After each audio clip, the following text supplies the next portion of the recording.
One देखिए, आज मैं आपको बता रहा हूँ कि रशियन बेली कंट्रीज़ क्या है। सेंट्रल एशिया में अगर हम बात करते हैं तो जैसे Kazakhstan, Kyrgyzstan, Tajikistan, Turkmenistan, Uzbekistan, Russia ने बहुत सारा स्ट्रॉन्ग मिलिट्री और इकोनॉमिक टाई अप्स इनके साथ पहले से करके रखा था। 2 टाइप की ट्रीटीज़ हुई थी, सिक्योरिटी ट्रीटी ऑर्गेनाइजेशन जिसको हम सीएसटीओ बोलते हैं और यूरेशियन इकोनॉमिक यूनियन यानी ईएयू।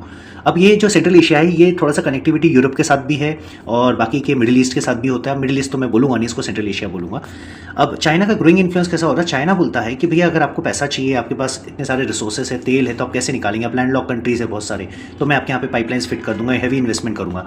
अब उन्हें अच्छे से मालूम है कंट्रीज़ को कि रशिया अभी ऑनगोइंग वॉर में है यूक्रेन के साथ, तो अभी वो इतना फिजिकली वहाँ प्रेजेंट नहीं हो सकता, तो चाइना अपना इन्फ्लुएंस ला रहा है। अब इसको देखते हुए वो बोलता है कि बेल्ट एंड रोड इनिशिएटिव में भी आप आ जाओ, हम इंफ्रास्ट्रक्चर क्रिएट करेंगे चाइना, किर्गिस्तान, उज़्बेकिस्तान के बीच में, जो कि एक बहुत बड़ा प्रॉब्लमेटिक सिचुएशन हो जाएगा इन कंट्रीज़ के लिए क्योंकि रशिया का इन्फ्लुएंस कम हो जाएगा।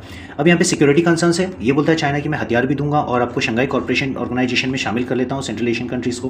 ग्रोइंग चाइनीज प्रेजेंस जो है ये क्रिएटेड कर रहा है एक डेलिकेट बैलेंस खराब कर रहा है सेंट्रल एशिया में, जिसमें कि रशिया का इन्फ्लुएंस कम होते जा रहा है। तो रशिया ने सोचा कि चलो इंडिया को हम एंटर करते हैं काउंटर करने के लिए। उसने बोला कि इंडिया को कि भी बैलेंसिंग एक्ट करो, रशिया का कंसर्न बना के रखो, तो आप एक काम करो, आप हमें जूनियर पार्टनर चाइना का बनाने के बजाय आप चाइना का कॉम्पिटिटर बन जाओ। बहुत पुरानी कहावत है कि अगर आपका पड़ोसी आपका दुश्मन है ना, तो आपके पड़ोसी का पड़ोसी जो होता है ना उसे अपना दोस्त बना लो।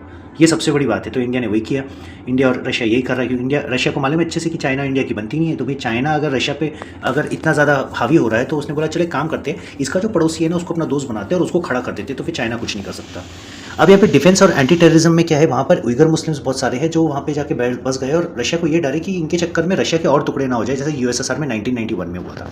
इसको देखते हुए कनेक्टिविटी में आईएनएसटीसी जो international north south transport corridor है जो कि रशिया, सेंट्रल एशिया और इंडिया को जोड़ता है, उसको बाईपासिंग कर रहा है, जिसमें पाकिस्तान को बिल्कुल इंक्लूड नहीं किया जा रहा है। अब यहाँ पे मल्टी लैटरल रिफॉर्म्स चाहता है रशिया चाहता है किसी एक कंट्री का इन्फ्लुएंस नहीं होना चाहिए सेंट्रल एशिया में, उसमें कुछ ऐसी कंट्रीज होनी चाहिए जो फ्रेंडली कंट्री रहे इंडिया, जैसे इंडिया रशिया का फ्रेंडली कंट्री है तो रशिया होना चाहिए।